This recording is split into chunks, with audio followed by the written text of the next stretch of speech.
Welcome to Framing the Foundation podcast. I'm your host, Sid Parulkar. We are excited today to bring to you Kerry Walls, a business coach and a former CEO. She has a unique background in education, running small business, and also being a counselor in psychology.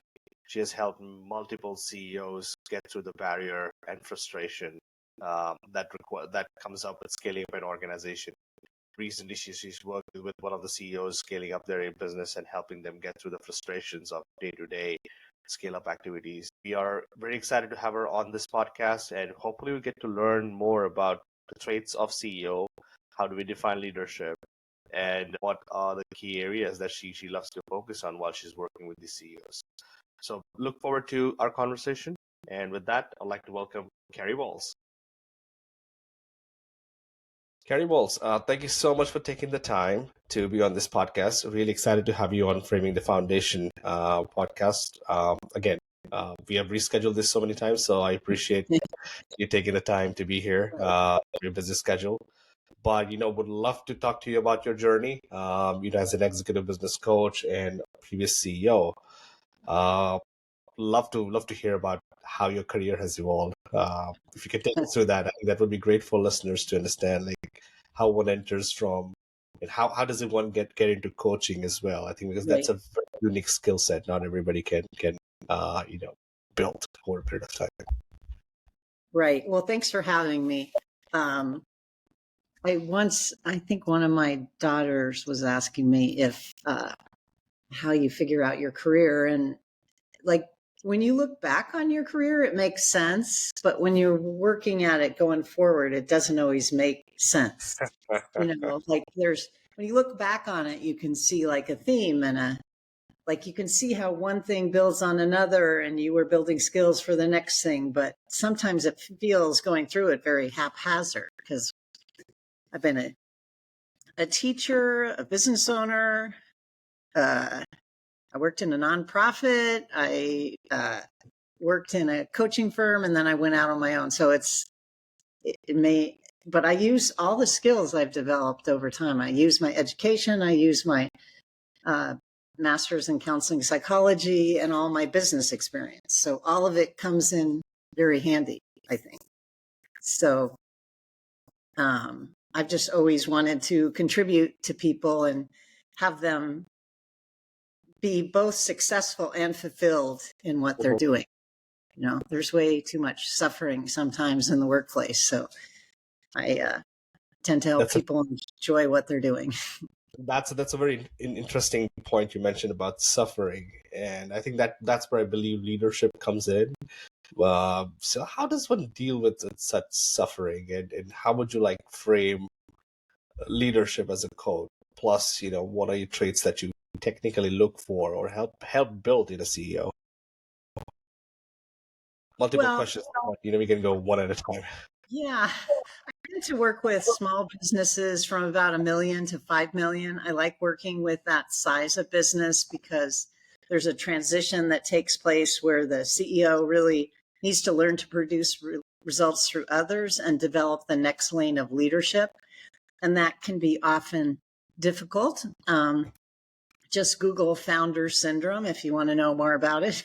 But you have to kind of let go of your ego and develop people to do what you've done. And lots of times a CEO learns a lot in the business as the business grows.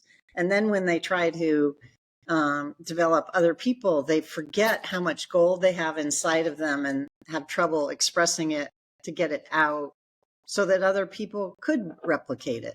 So instead they tend to delegate. They don't like how it's done. They make the person wrong and they take it back. And so that always keeps a lid on how far the company can grow if they can't learn to really develop their people. So I help them get the gold that's inside of them, out of them, articulate it, have some training processes to do that. And the leadership question in small business is lots of times small businesses don't even consider leadership a thing, but it's critical. I always help people to say, they've created this business. They're setting the playing field. They're saying what sport you're playing. Here's the end zone. Here are the sidelines. This is what out looks like. This is what a score looks like. That's really up to Right. the CEO to establish all that. And also to create the purpose of the organization. Like, why are they doing what they're doing? What's the Right. meaning behind it? You mean Because like when a people have statement? the meaning, go ahead. Yeah. You mean like a mission statement that kind of drives everyone? Right. But oftentimes mission statements or vision or values are kind of posted on a boardroom wall, but that doesn't do anything. You have to have it be an active conversation in the organization and find examples, talk about it. So it's an alive something that you practice acting from those vision and values. So that's what leadership is really. You're the captain of the ship. What do you want this conversation to be about? And how do you want to create the results that you want? And why did you start this business? What's important about it? But I And where think do the you other, see? go Sorry, ahead. go ahead. Well, I think leadership can happen on at any lane of the organization. It's not just at the top. You can, I mean, I've done that in in a nonprofit where it was the culture was especially challenging. I just made up, okay, here's my mission. And it was just what will serve grieving children now. And then I just kept taking action from that. And that's how I kind of navigated it. Or sometimes people have heard that example of President Kennedy walking around Nassau and he talks to the janitor and says, "What's your job?" And the janitor says, "To put a man on the moon." Like, he had certain tasks he was doing, but overall he was contributing to the bigger project of putting a man on the moon. That's interesting, and then that's fascinating as well. That thought philosophy that whatever you're doing is contributing towards the greater goal for the company. Yeah. I think sometimes organizations and employees fail to understand why they are doing what they're doing. And we see this routinely happen in the biotech sector where the goal is to ultimately do it for the patients. Right. But as an organization goes, there are certain people who are very focused on that, but there are others who need to be constantly reminded. And Yeah. it varies from organization to organization. But that's a great point, Kerry. But where do you Well, see like CEOs failing? Right, you mentioned about like not sharing the vision. But what do you see as common traits in CEOs where they're not able to pull the organization together? Is it like a certain type of people, or like probably who's not effective? yeah, not effective? What are Yeah. the traits? It's an internal and an external game. So there's stuff you have to have happen out in the organization, and there are things you have to look at internally to be effective. So often if the CEO isn't willing to look internally, it can definitely create a breakdown, because then you can have a fear-based culture and people not telling you the truth. But if you learn to be more effective with others, and you keep bringing the meaning and not be transactional, but really value your employees, what they want, it the whole organization is lifted to the next level. So not everyone wants to look there, because it's easier to point outside and try to get things to happen outside, but to look at yourself and learn about yourself to see how you need to be more effective with others. That takes courage, and not everyone wants to do that. Right. Yeah. I once asked someone I was just starting to coach, I said, "Do you want to learn to be more effective with others?" Because I couldn't hear it. And then she didn't answer it, yes or no. It was like, oh, okay. Well, I don't Is want that to be working personality? with right. Is that like a personality trait that you see in people who don't want to open up, want to keep Um, shut? yeah. I don't see that because the people I work with tend to be people who are willing to look there, or they wouldn't be working with me, but it, you have an intent when you communicate and you have an impact. So it's Yeah. always trying to see, is your intent lining up with the impact? And are you creating fear, or are you calling forth people's best performance? There are different skills to do that. And sometimes you still have direct conversations, but anytime you have people in fear, they're just going to be reactive. They're going to lose access to their creativity and their productivity. So it doesn't help them. So it's Right. always kind of creating a possibility, or what has meaning, what are we going for, and bringing that to your staff. Um, can you elaborate a little bit about CEOs? A startup CEO will probably have a different mindset compared to a CEO of an established organization. Do you see that? And what are the variables that you see there that kind of hold themselves back sometimes? And it's going to depend on individual personality, is what I'm Right. guessing. But do you have any examples that you can share? What to do and not to do, or you can say success metrics or hurdles. Right.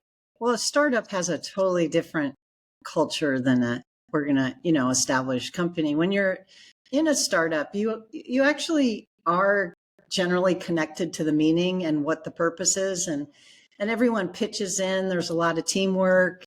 There's not necessarily clearly defined roles, Mhm. but everyone willing to, go for what you're going for. At some point in growth, you have to get more organized. So that's where you start having departments or leaders of different areas. But that can also, at the same time, kind of be a virus of where silos start getting created, and where people stop communicating, or there's more fragmentation. So how do you keep the culture going as you grow? It's a different challenge. It sometimes takes a whole different kind of leader. Like, you've seen organizations where, the president steps down, or the CEO steps down at some point to get a more operational experienced leader in there. They may be the visionary, but often the CEOs kind of get dragged into operations, and they lose They the want to be don't want to be there. capacity to be strategic and visionary. But that's really is their job, to stay strategic and visionary. But it's hard as you grow, you know. Yeah, no, that makes perfect sense. So if I summarize your thoughts there, different CEOs need to have a different approach when working at a startup versus probably a larger organization where the vision evolves and it's to be catered to the need of the business at that point. I don't know. Any thoughts there? You have to be more conscious about creating the culture and your leadership as you get bigger, because you can get bureaucratic, or you can lose that family feeling of everybody pitching in. But that's where the vision, the values, I work a lot with people, so they have generating principles, like where are they coming from, what are their commitments, and then operating principles, like how does that show up day to day. That's where those things become very popular. I mean, very important, and you have to have a conversation about them to say, this is how this company operates, so you can sustain the culture as it gets bigger, Yeah, because it's hard makes to sense. do. Yeah, and as the company evolves, even the market evolves. For example, 2023, you almost dodged a recession, and a lot of companies were really hit by it. So sometimes CEOs need to take some tough decisions, which is where I just want to gauge your thoughts on, in the last couple of years that you have worked with certain CEOs, um, what are the trends that you see with handling such uncertainty in the market? Like how do CEOs adapt, I would say, to Uh-huh. changing tide? Well, that's part of the territory that comes with small business.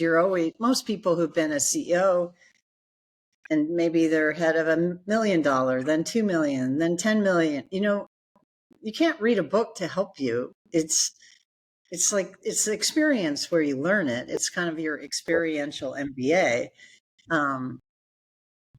So always learning about yourself, your own level of self-awareness is critically important to know when you're being reactive versus proactive, because reactions generally only create more reactions and aren't very effective. So it's always learning and growing and developing for yourself is what's critical.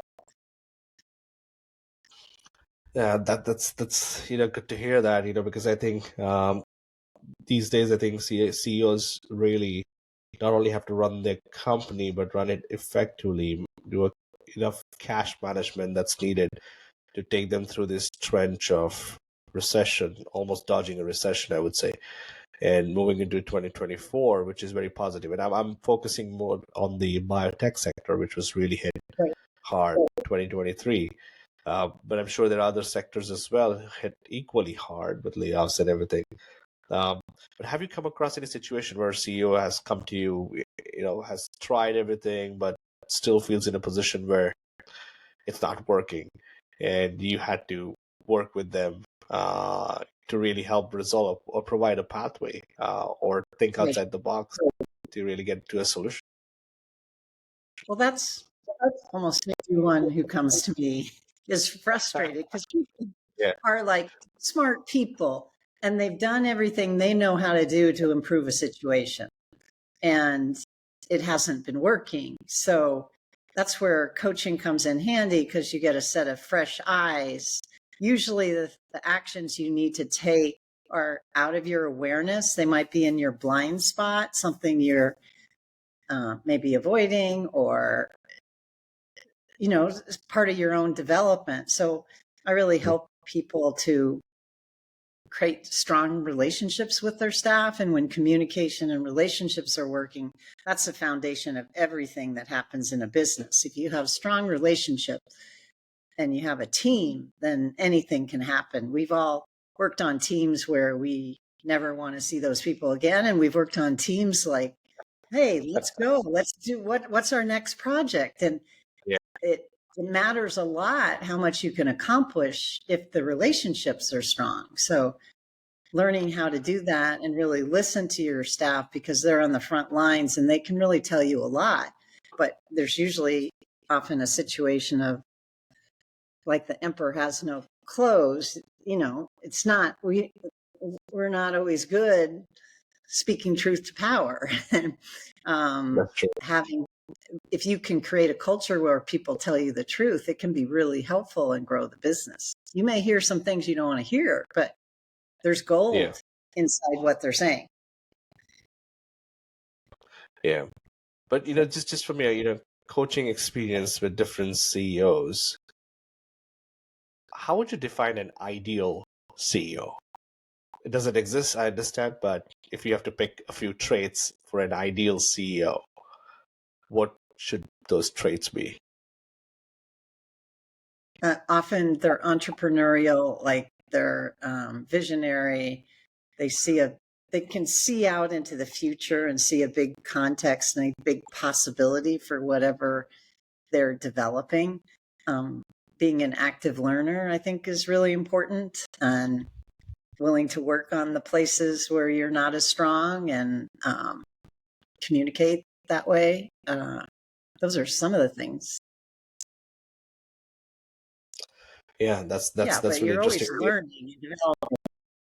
And managing people, people are all different. So a style of management or leadership you use with one employee may be completely different with another employee. But if you're working with people in a company, that's the game, Really, how do I bring the best performance out of this individual? Yeah, no, that's a good point, because myself as a CEO of a startup company called Park Clinical, focused on consulting and strategic support to biotech companies. I think as we are scaling up, it is going to be more and more important to not only delegate but hire the right people. And as you said, Right. people you want to there are people who you want to work with, and there are going to be people who you don't want to work with. And we are trying to also build our company based on people that we worked in the past who want to bring under the umbrella.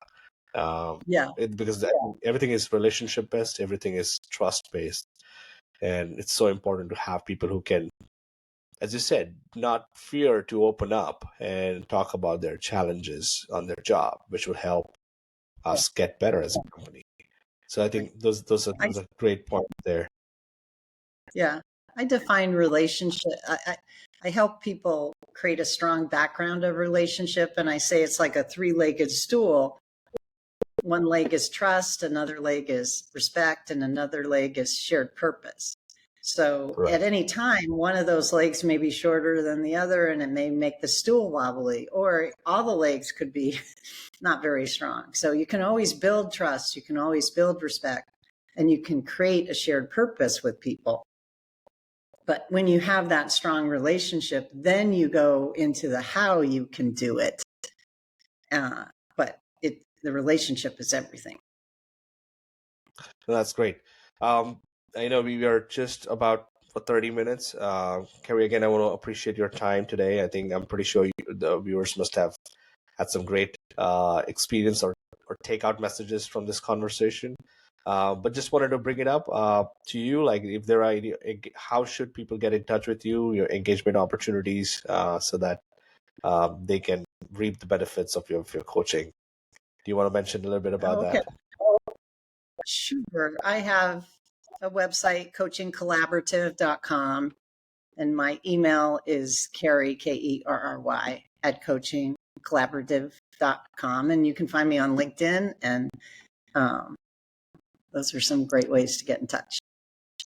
Great, thank you so much. I'll be putting the description on how to get in touch with Kerry in the bio as well for this video. But I appreciate everybody taking the time to watch. And Kerry, thank you so much for taking the time to really connect with us. This was a great opportunity to interact, and I have picked up a few points here as well. As the CEO for a company, trying to build the company. It's a huge undertaking, I would say, but I think Yeah, just ongoing guidance and coaching is so critical to help us get there. So I yeah, appreciate your time today. for sure. Again. Thanks a lot, Sid. Thank you.